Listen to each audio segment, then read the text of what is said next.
Welcome to the Advantage Podcast, a monthly unscripted conversation with host David Ashcraft and top leaders impacting our world. Created by pastors for pastors to strengthen our leadership and expand our knowledge and influence. Well, hey guys, welcome to the Advantage Podcast, and it's my privilege today to have two guests with us, one Pearl Parks and then Javy Diaz. And Pearl, why don't you tell who you are? You lead our outreach ministries, and I don't even know titles anymore, but your title, tell us your title and tell us who you are and what you do at LCBC. Yeah, absolutely. Yes, I get to serve with our central team here at LCBC. So I work with resourcing all of our locations, specifically around global and local impact, which is an absolute blast and definitely something that's really close to my heart. I've been working with Impact it'll be 14 years this summer. My husband, Matt, is also on staff. He's a teaching pastor and a campus pastor at one of our locations. And 3 kids. We've got a daughter graduating college this summer, and then I know a rising freshman in high school and a middle schooler. So full house and just having fun, keeping busy. So I like the term global impact, and I think that might have been referred to 30 or 40 years ago as missions, and then even just global outreach, but now global impact. And you and Matt have been around LCBC since what, early 2000s, if I'm not mistaken? Yeah, 2005. 2005, so a long time, so 21 years. So yeah, fun to have you guys a part of LCBC. Javy Diaz works with World Vision and has worked closely with LCBC over the last number of years. And so Javy, introduce yourself real quick if you would as well. Yeah, sure, David. It's so good to be with you guys this morning. I'm Javy Diaz. I'm a church engagement director. That's the role that I inhabit at World Vision. I've been on the team for the last 9 years, coming up on 10 years in November, and just have had just the privilege of walking alongside LCBC and what they're doing globally. And so I'm married to an amazing woman, Sarah Diaz. We're coming up on 20 years in October. And together we have 3 children, Ezra Stone, who's 14 going on 15, Shiloh Wren, who's 12 going on 13, or sometimes I think 30. And then Gideon Beck, who's my 10-year-old, who will turn 11 in October as well. And so we're based here in Wilmington, Delaware, just over the border. And it's super exciting to be able to talk a little bit about what we do and what we do together. So yeah, thanks for having me. Yeah. Cool. Fun to have you with us. We won't hold it against you that you're across the border in Delaware.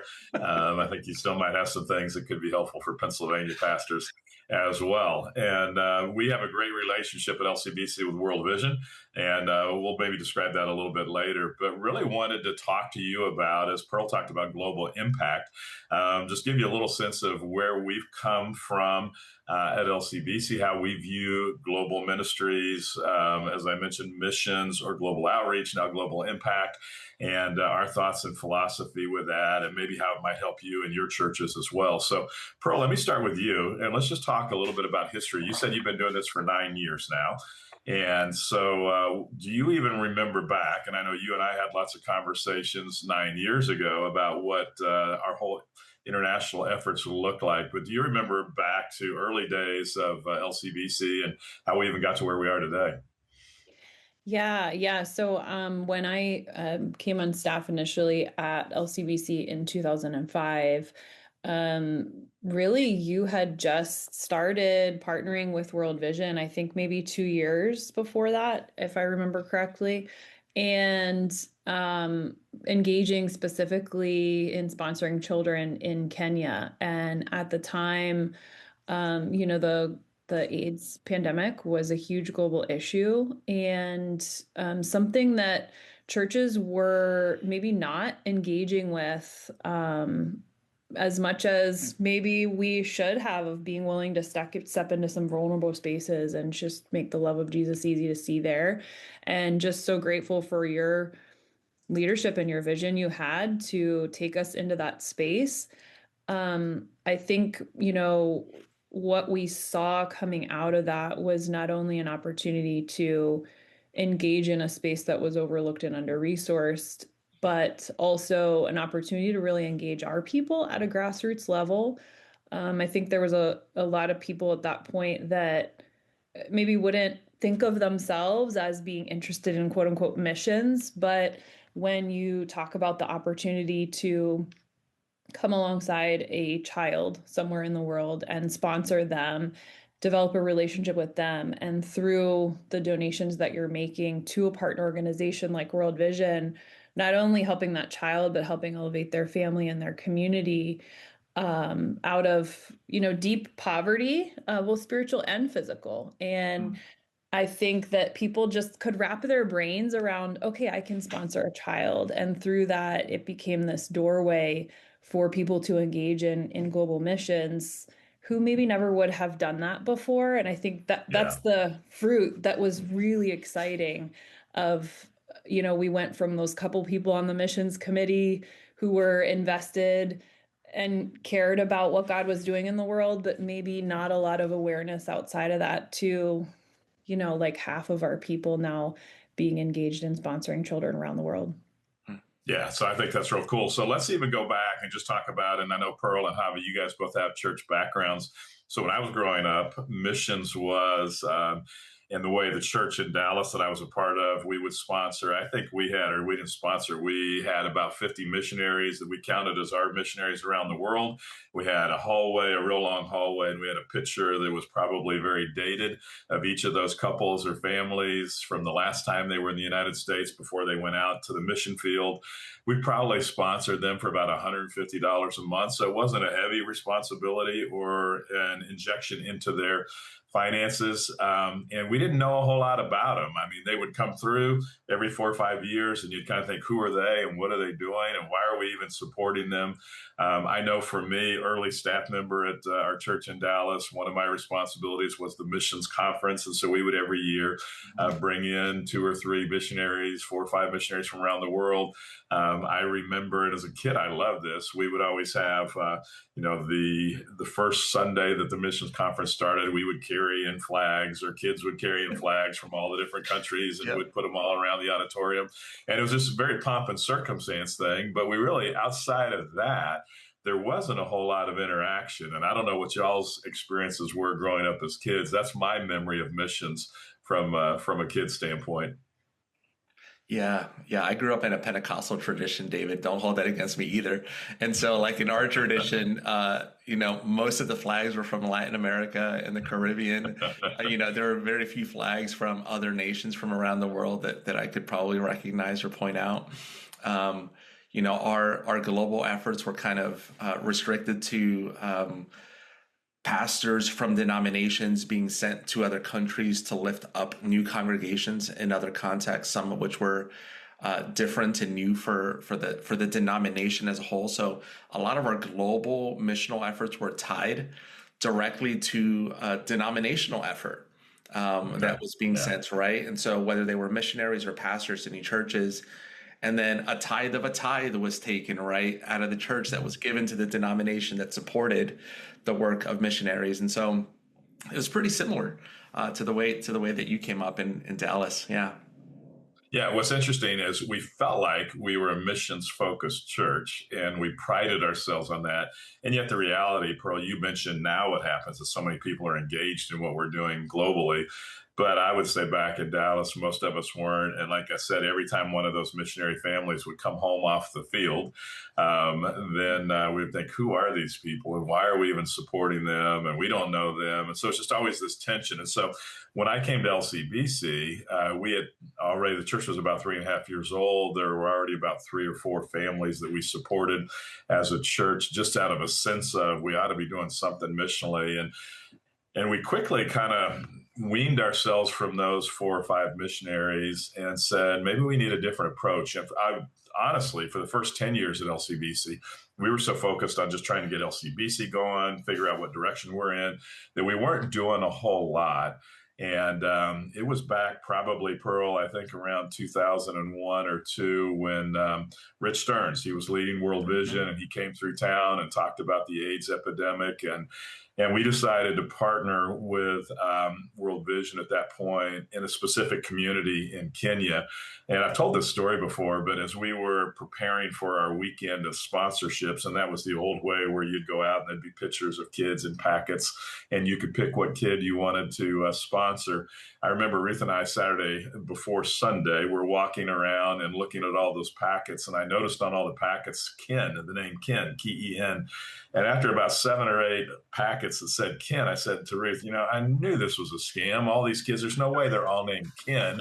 And so I'm starting to seethe and be upset. And then we looked a little closer, and Ruth goes, actually, Ken is short for Kenya, David. And all these kids are Kenya, and that's what it is. It's not a scam. So anyway, but it was a fun thing where we said, what if we could just sponsor one classroom of kids? But that first weekend, I think we sponsored close to 780 kids. And so it went very quickly from a classroom to a school. And I think now, even the last number I saw, Pearl, it's over 8,000 kids that are sponsored at LCBC. And so fun to see that work. But part of it was partnerships. And I know, Pearl, that's become a big thing for us of saying we're not the experts here of what's going on internationally. So let's find partners that we can work with that really are experts in their area. Yeah. Yeah, absolutely. That whole framework of, we talk about it as partnering, not pioneering, that, we really want to stay ruthlessly focused on what we're called to as a church, which is introducing people to Jesus and together fully following him. And we absolutely believe that caring for others outside of our church is a core part of that. But we don't want to get distracted trying to become experts in things like, food security or global development or, preventing domestic violence, all these different issues that our communities face here and around the world.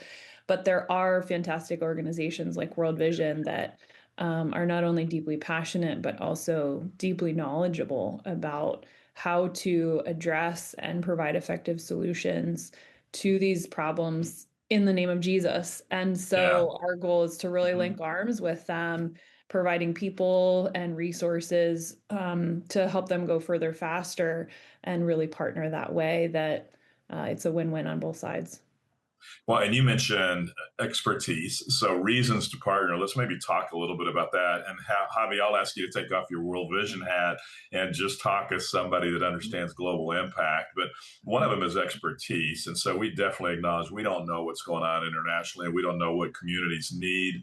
And so that's one. I know financially, Pearl was one early on. And just the cost of sending a couple from the United States now just feels, I don't know if it's prohibitive or not, but it minimizes the things you can do and the failure rate. There's just so many reasons why we said, man, what are we doing this for? Why don't we work with people that are from the area that they're serving? They know that area well.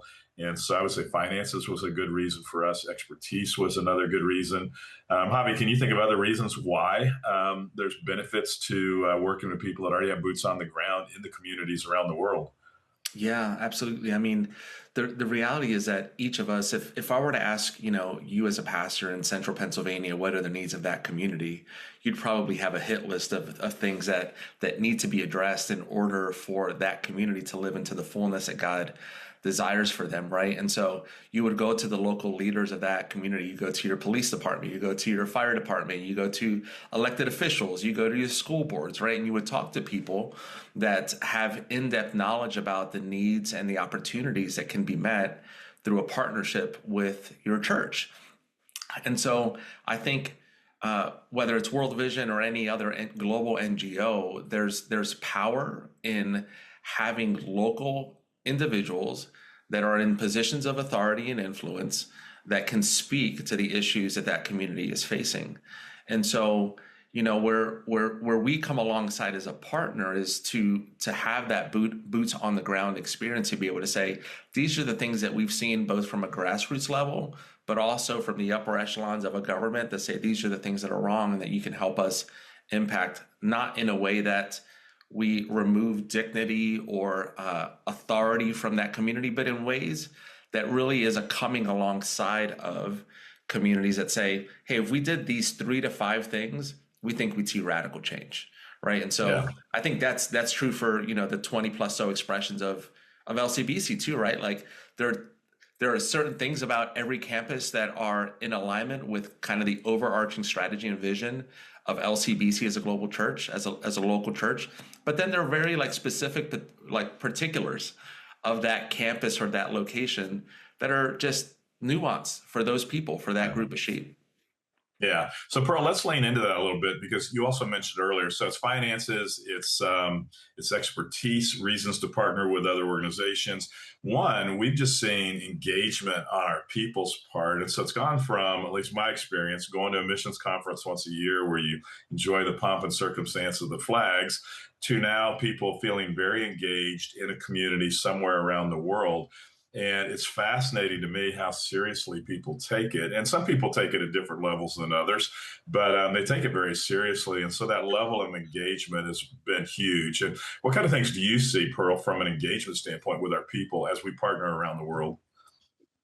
Yeah, I mean, like you said, there's definitely a spectrum. There's some people that, just want that to be a financial gift that's a part of their routine, a way of, being generous and trusting God that way. All the way to there's people that have, actually seen and visited with their sponsored children in person, been a part of their lives in a greater way. And there's everything in between, but there really is that opportunity to engage on a personal level, if nothing else, through the letters that are written back and forth, the updates that, a sponsor receives a few times a year. There just becomes this ongoing connection and window outside of someone's local bubble that pushes them to think about God and his work in the world on a greater scale. Yeah, I think that's cool. And so I will readily admit I'm at the bottom level of that engagement side where Ruth and I sponsor a number of kids around the world through several different organizations. And that's all I want to do. Ruth will write letters.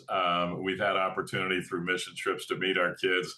And what's fascinating with that, there's a language barrier oftentimes. And so there's only so long I could stand and smile at somebody. And then it's like, okay, what do we do? What do we do next? And Ruth loves to have that engagement. So it is a spectrum. And I would just say to pastors, you don't have to be personally passionate about trying to change the world other than just realizing it's part of our responsibility.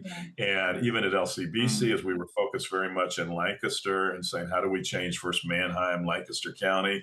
And then we really realized, okay, but we do have a responsibility to go out beyond our community and around the world. So what's the best way to do that? And so for me, even though I may not be passionate about connecting with all of our sponsored kids or people around the world, I still am passionate about saying, how do we impact communities around the world? And so that's been a big deal for me. And so let's kind of shift for a second. What are some mistakes that we make?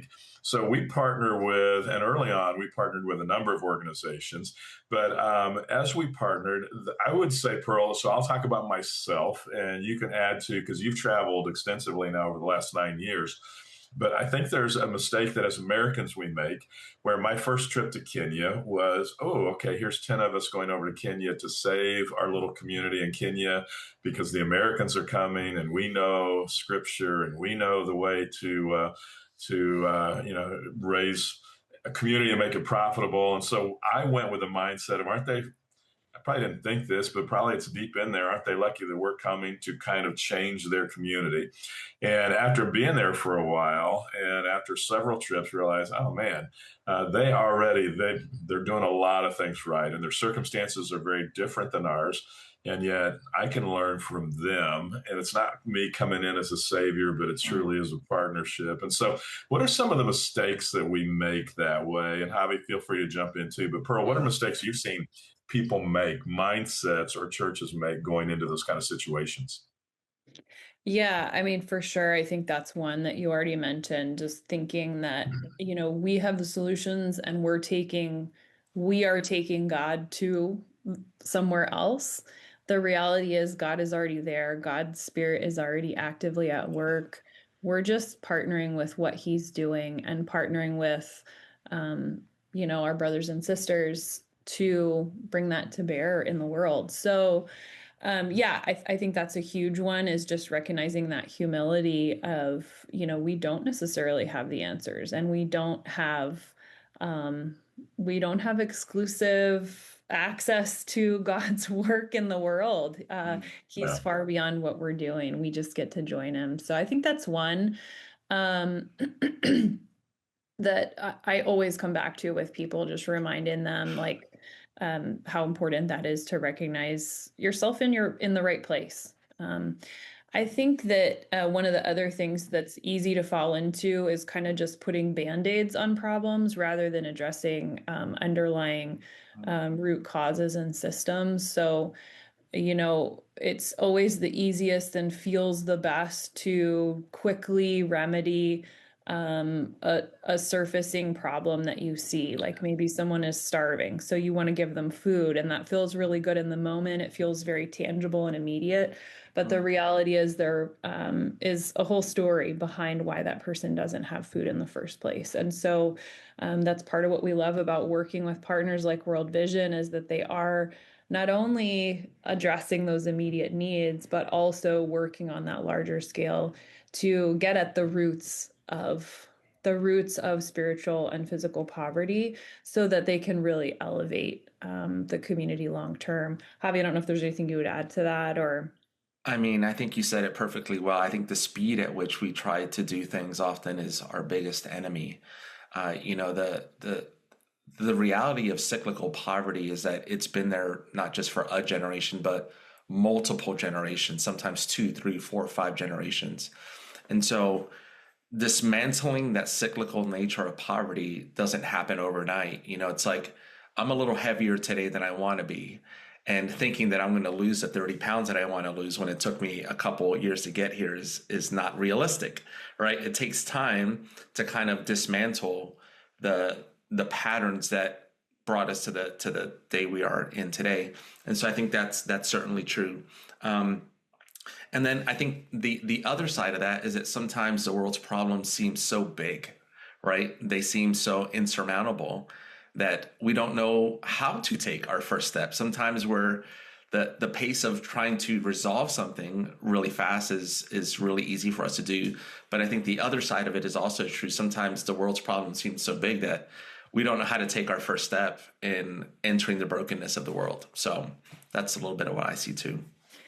Yeah.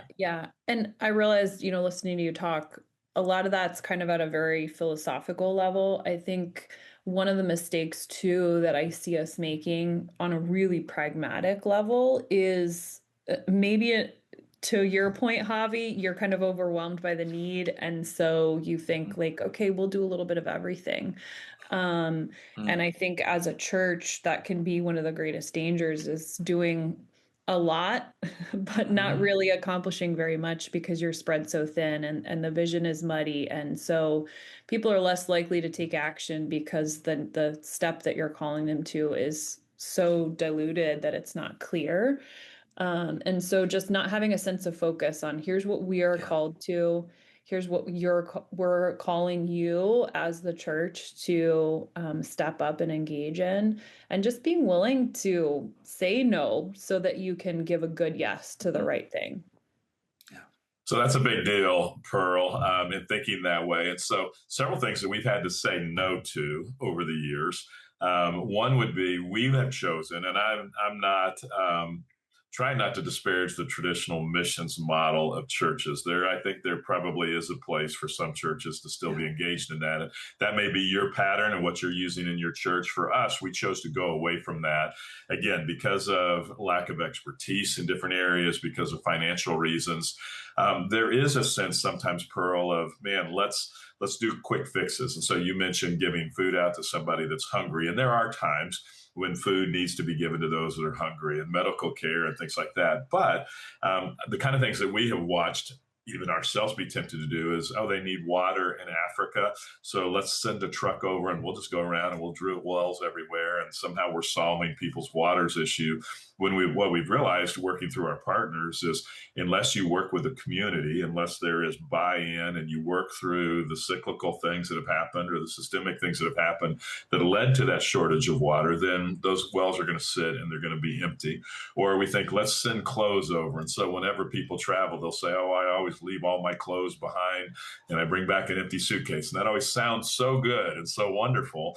And yet what we have also learned over the years is if we send all kinds of clothes over to Africa or whatever part of the world you're working in and give to the people in need, then we've taken away jobs or opportunities to earn money from those that may be making clothes in those areas. So there's always a cause and effect. And it was even fascinating for me to learn as we drilled wells with World Vision. We help people not have to walk for hours at a time to get water, but we also disrupted their social structure because that's part of the way the women in the community talked, and that was how they worked together. And so you've got to replace that. And so if you just go over and throw solutions, quick solutions at people, then it can be more problematic than actually helpful.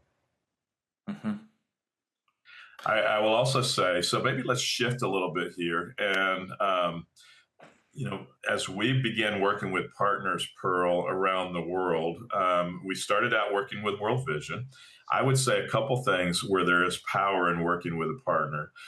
One, early on, so this would have been 2000, probably about 5, I think, when we started working with World Vision. And sponsorships was their primary way of doing things.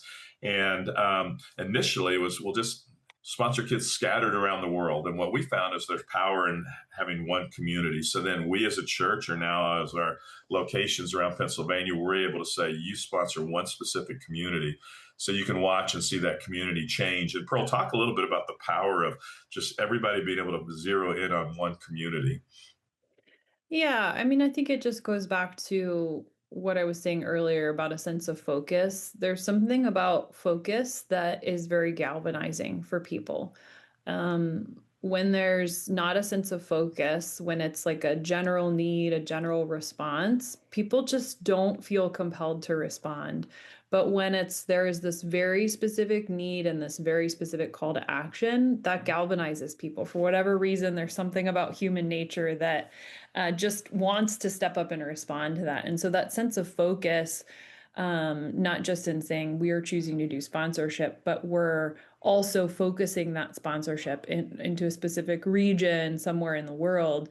There's just power and momentum in that for engaging our people. On the other side, just being able to leverage critical mass in an intentional way in a region somewhere, it's obviously just provides an influx of resources to help them go further faster as well. And so, we see the benefit, I think, on both sides. Yeah, Pearl, that's huge because I remember discussions with World Vision back in 2005, and had World Vision ask us to give, at that point in our life cycle as a church, if it said, would you give $10,000 a year or $25,000 a year to help change a community? We didn't have that kind of money in our budget to do that. But by opening up sponsorships, then families were able to, and I don't even remember what the number is now, but back then I think it was $32 a month. Then families were able to do that. And the power of that collective group doing that is substantial. And so I don't even know what the dollars for 8,000 sponsors that we have now at LCBC, but I think it translates into millions of dollars that we're sending around the world. And if you'd ask us to take that out of our budget directly, we probably would have said, there's no way we can do that. But this way it doesn't affect our budget at all. So there is power in that as well. Yeah. Yeah. I think oh, I'm so sorry. Yeah, I just wanted to piggyback on that. You mentioned that little phrase, it doesn't affect our budget at all. And I just wanted to call out one thing there. And Javy, you can speak a lot more to this, but something we've experienced as a church is that generosity begets generosity. And so I think sometimes as a church, we fear asking our people to give money to whether it's something external or internal. Making that ask, we kind of think, oh, it's a limited pie. So if we send that slice somewhere, then that slice we have a pie. But the reality is, in God's kingdom, it's kind of the opposite. The more you give, the more it just multiplies. And Javy, I know you've seen that with churches you've worked with. I don't know if you want to speak to that a little bit. Yeah, no, I mean, there's a lot of numbers around that, but just 2 quick things. I would say that sponsorship and through Chosen and just engagement does beget more generosity within the church.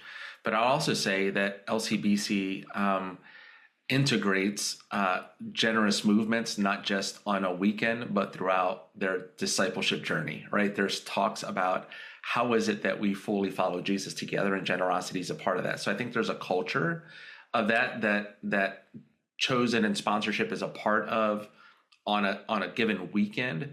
But there's a larger culture of generosity that's already occurring at LCBC on the whole. It's a larger conversation than just child sponsorship.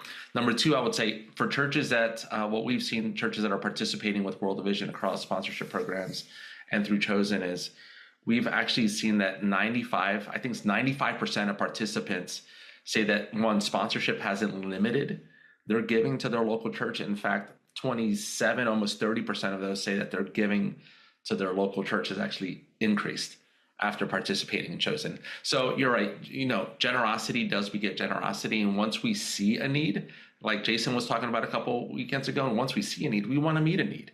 And so we're going to see a need internationally, we're going to meet a need internationally. We're going to see a need locally, we're going to meet a need locally. So it's pretty cool. So what's fun thinking about that, Pearl, I made the statement it didn't really affect our budget, and it probably did, but it affected it in a positive way where, it didn't take away from it. It actually added to that, which is kind of a cool thing. So fun to see. So again, as we're talking about global impact, I'm not asking you, our advantage pastors, to change everything about the way you're doing. I'm asking you to think about it, though, and think, is what you're doing effective? Maybe you keep doing what you're doing. Pearl, one of our challenges when we went to partnerships is there still were people in the church that would say, we've been called by God. And so you'd have individuals or couples that would come to you, or it would be the friend of a friend that has been called to work in some faraway country. They're trying to raise their support. And so they would come to LCBC. Typically, I would get a call and then I'd say, you need to talk to Pearl, and I'd let Pearl talk to him. But we had to say no to a lot of people. And so maybe address that a little bit. And what was that like? And do you feel like that still happens today, or is that waned as we've kind of gotten further into this? Yeah, no, absolutely. We still get, those calls periodically. And the reality is, God is at work in a lot of different ways. And God absolutely does call some people into vocational missions to go somewhere in the world and be involved in ministry that way. And we don't want to dampen that call in any way. And so usually that conversation for me is, I want to affirm that. I want to send them out and cheer them on. But I encourage them to say, hey, we've chosen to focus this way. We feel called to this with sponsorship globally. That doesn't take away from your calling. And we would encourage you and even empower you within your relational networks to raise that support team that you need. Because we also realize the reality is we could write a check from the budget and that's not going to be a personal connection. That's not going to be the support on other levels that you need when you're going into the mission field. You really need a team around you that's lifting you up, that knows you, that's praying with you.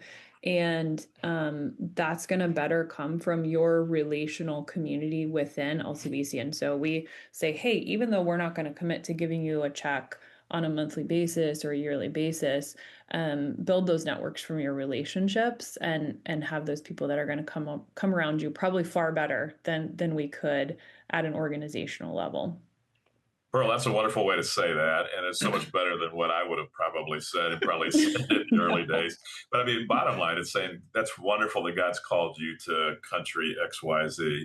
God has called us to kind of go about it this way. And so we want to affirm you and encourage you, but it probably doesn't match up with our calling and kind of working through that. And so that's one of the challenges you face as you go through this. Yeah. And again, it doesn't mean that you can't do a blended thing if you want.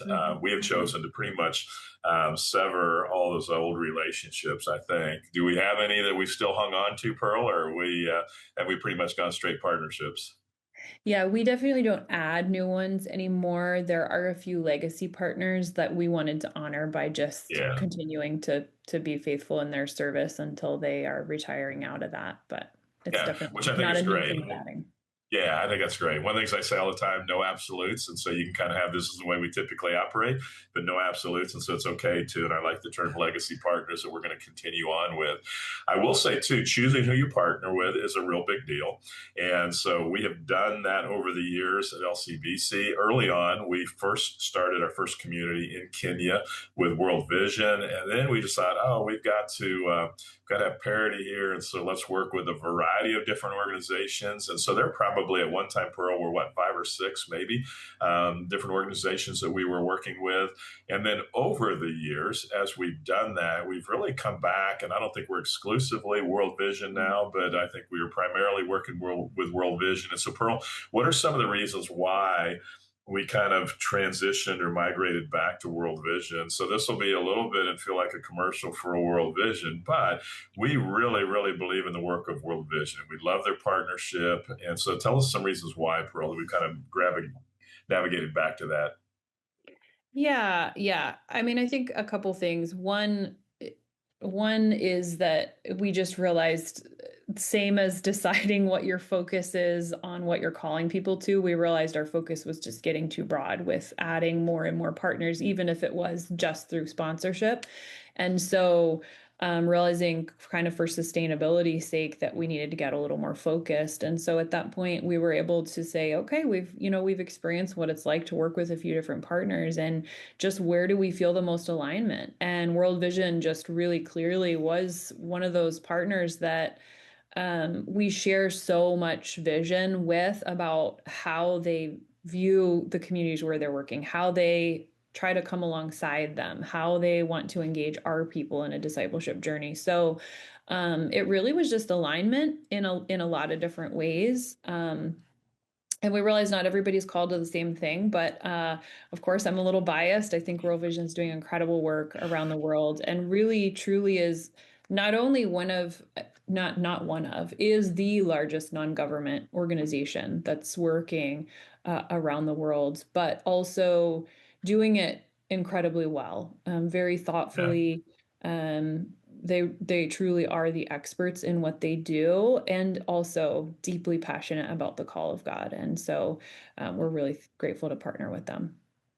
Yeah, I would say we love working with World Vision. There is no perfect partner. We're not the perfect church. They're not the perfect organization. But some of the things that I know I loved were just the holistic approach. So it's definitely sharing Jesus with people. And Ruth and I have had our opportunity now to travel 7 or 8 times maybe with World Vision. What we say is we've never met a World Vision staff member we don't like.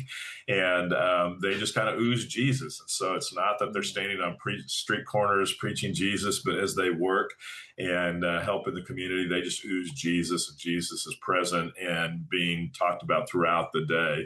I love the focus on water, clean water. I love the focus on education, medical help, even microfinancing, and just helping people get on their feet financially. And so they've got a system. The other thing, Pearl, that really has probably one of the things that sells me also on World Vision is they've got a plan to get in and out of communities. And one of my thoughts was, man, I don't want for the next 100 years, or in my case, 32 years, to be just sponsoring or paying for somebody to just kind of keep doing the same thing over and over.